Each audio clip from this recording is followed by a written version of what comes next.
Hi friends, जय जगन्नाथ। शिवनर दुनिया channel रे आपण मानक स्वागत।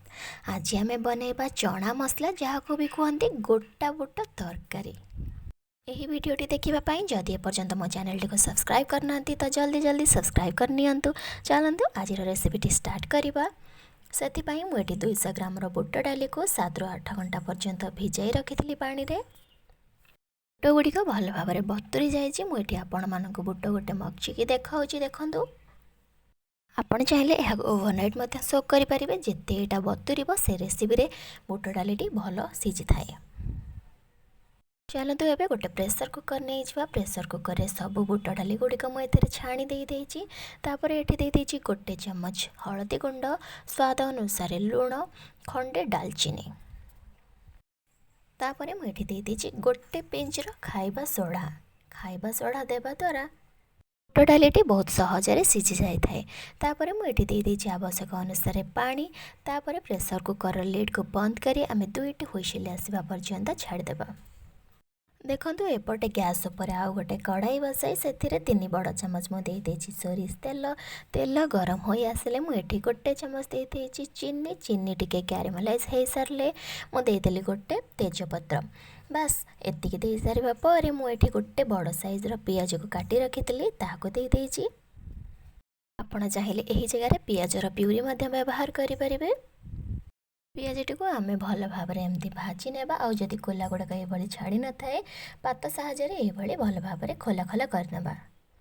तापर मुझे गोटे मसला प्रस्तुत करनी। अदा, रसुण और टमाटो ये सब को मु भल भाव में ग्राइंड करनी। पियाज एपटे हो सारे तापर आम बाटी रखि मसला को देदेबा। मसला को दे सारा पर अल्प किसी समय गोलाई नेबा। बास 2 ରୁ 3 मिनिट पर आम एदेबा गोटे बड़ चमच धनिया पाउडर, हाफ चमच देदेबा जीरा पाउडर, हाफ चमच देदेबा हलदी गुंड, गोटे बड़ चमच देदेबा लंका गुंड। आउ मसला को देखि स्वाद अनुसार लुण देबा, कारण आम बुटरे मध्य लुण देइछंदी। ए सब को दे सारिबा पर आम मसलाटी को कषि नेबा। मसलाटी कषिबा मध्य देखंतु एपटे बुट डाली आमर सीझी जाइए।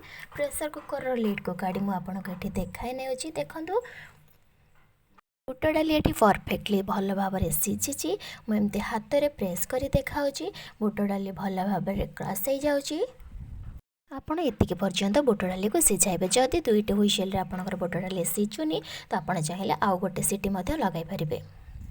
देखंतु एठी मसलाटी भल भाव में कषि हो सारे। आम ए स्टेज रे बुट को ऐड करनेबा। बुट को ऐड कर सारिबा पर आम यह आउ 5 ରୁ 7 मिनिट पर्यंत मसला सहित भल भाव में गोलाई नेबा। आउ स्लो फ्लेम रे आम यह कषि नेबा। बुट को दे सारिबा पर तुरंत पानी दिंतुनी, अल्प समय कसंतु। एपरी करने द्वारा तरकारी स्वाद आहरी बढ़ी जाए।